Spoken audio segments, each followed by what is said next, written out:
Welcome to Plus Talk on Plus Life, where we're all about turning positive into a plus. There is a lot going on in the world at the moment, especially as it relates to HIV. My guest today, Mark Harrington, is the Executive Director of TAG, Treatment Action Group, and he has been a professional disruptor since, 1988, Mark? Good to see you. Good to see you too. Thanks for having me. Mark, let's dive straight in, because the New York Times came out with a headline the other day, and friend and colleague Peter Staley, longtime activist, commented on the headline. The headline was, "Trump administration halts HIV drug distributions in poor countries." Peter wrote, "I never dreamed it would get this bad this fast. Trump has started the clock on murdering 26 million people currently living with HIV." What's your reaction to that comment? How realistic is it? Well, just to give everyone the background on what actually happened. So for the last 20 years, the US has had a program called PEPFAR, the President's Emergency Plan for AIDS Relief. And that program is responsible for the treatment of about 20 million people living with HIV around the world.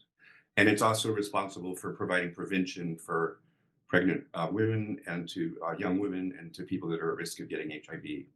So that program has been it's the biggest US health program internationally, and it's saved millions and millions of lives. And one of the things that they did over the weekend was they put, the new administration put a freeze for 90 days on all activities by that program, which means that, like I said, the treatment of 20 million people is at stake. Out of the world's 40 million people living with HIV, about half of them are supported by this US program. Another 10 million are covered by other programs, including countries themselves. And then 10 million people are not on treatment yet, who need to be on treatment. I should point out, Mark, PEPFAR was something that was started by a Republican president, George W. Bush, and Trump, in his first term, was quite supportive of PEPFAR. What is cause? What do you make of it? Like, why? Well, there are so many crazy things going on that if you ask me why, yeah. I can give you different examples of why I think something might be happening, but this broad attack on, some of the most humanitarian things that the US has ever done are really out of characteristic for the American people. Yeah, to put it into perspective, PEPFAR is currently providing antiretroviral treatment to 679,936 pregnant women living with HIV, both for their own health and to prevent transmission to the children. What happens over the course of 90 days if these pregnant women don't have access to the treatment? What happens to the women? What happens to the babies? You can go down the fact sheet, and it will tell you how many babies will be born unnecessarily infected with HIV. 135,987 babies could acquire HIV, and most of those would go undiagnosed because there is also a stop on infant HIV testing thanks to this. Yeah. Mm-hmm. That's PEPFAR. It's crazy. Yeah. This is absolutely insane. And it's linked to a lot of the other activities that they're doing that are also very cruel and stigmatizing and violent, like the denial of the existence of transgender people, the barring of gender diversity in federal programs and federal language, the freeze on NIH and Centers for Disease Control scientists communicating with the public, the withdrawal from the World Health Organization. You've been a professional disruptor. You were part of ACT UP. In fighting for equity for people living with HIV. You are an activist at heart. And I invited you on because I said, how can we, encourage people? People are feeling overwhelmed. What are some of the things we could do to sort of get community engaged and say, hey, listen, you don't just have to sit and scroll on Instagram and say this is outrageous. You actually can use your voice. You're famous for helping execute ACT UP's Seize Control of the FDA demonstration. In this moment in time, how can we seize control? How can my neighbor, how can my, the person I talk to when I go to the supermarket and they check out my groceries and we're all saying this is terrible. What can we do, Mark? What can we do to seize control and get on top of this?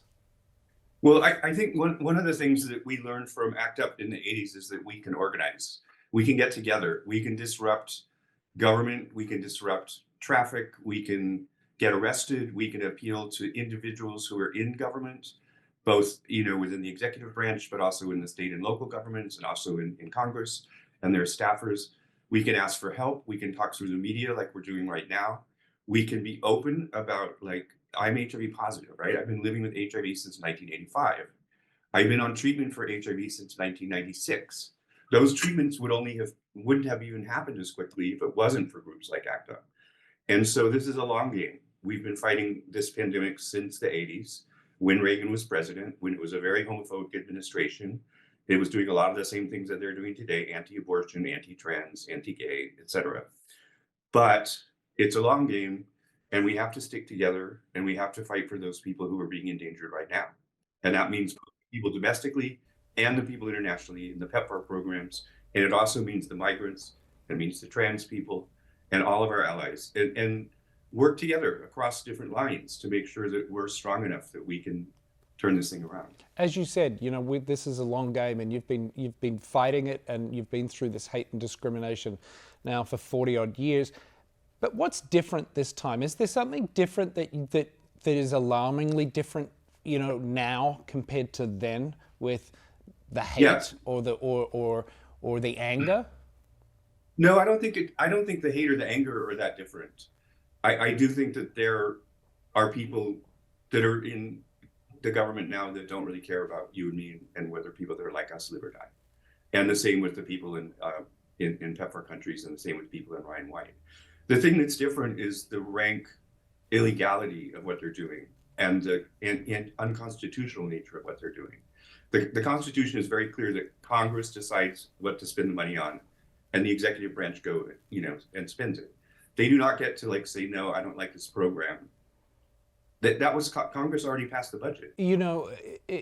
We've heard this administration and its leader talk about their love for tough guys and their lack of, they sort of thrive on fear and scaring people. I think there are a lot of people who are feeling quite fearful. How can we stay fearless, and why is that important?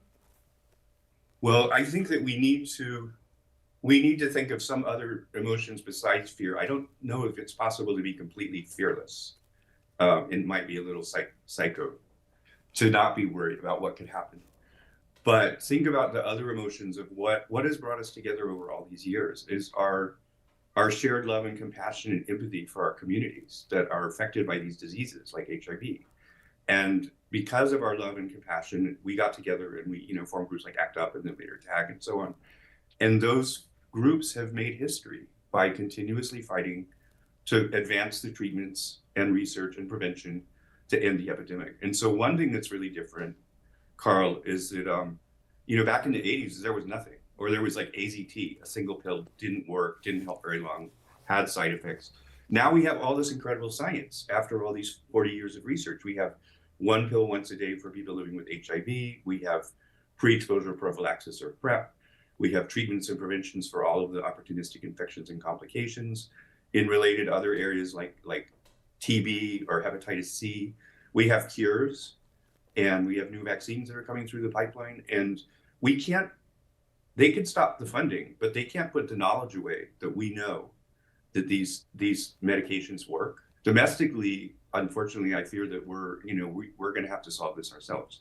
And that's why the work that organizations like TAG, Treatment Action Group, do are so vital and so important. As I mentioned at the top, you're the executive director of TAG. How does what Trump is doing and his administration is doing with freezers and the impact of what they do in sub-Saharan Africa, how does that directly affect the work that Treatment Action Group does?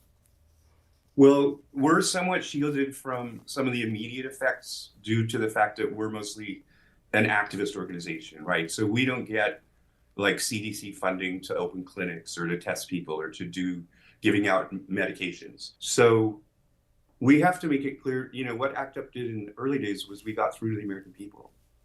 And this time we're going to have to do the same exact thing. We're going to have to get through the American people, because a lot of the people that voted for the people that are in power now, they did not say, oh, we're going to abolish PEPFAR and we're going to stop funding state Medicaid and we're going to take away your grants and we're going to close your state health. That's not what they said.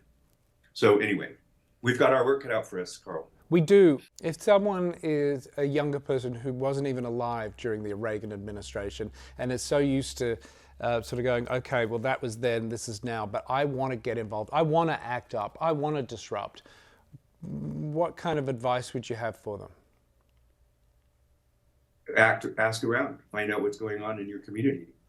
Do something, go somewhere physical. Be with other people in a room. Make some plans. Don't do everything on Zoom or electronically.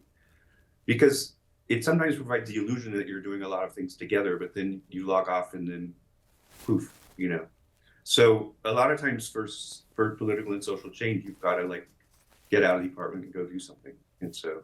Yeah, get out there, get your hands dirty. If there's one thing you really want people to be aware of and really have at the front of their mind right now, what do you want them to be focused on? What do you want people to be aware of? I want them to be aware that everyone has a right to treatment for any kind of health condition that they may have, or for prevention for anything that they may be at risk of getting. And that's a human right. And that thousands and thousands and thousands of people with AIDS struggled and died so that we could have these treatments. And so people are going to have to fight if we want to keep access to the things that we deserve. Yeah, and as you have proven, and your colleagues around the world, and you've proven many, many times, you've shown that regular people can make a huge impact on research and on policy. Mark Harrington from Treatment Action Group, thank you for making the time. I know it's crazy busy for you. I really appreciate it.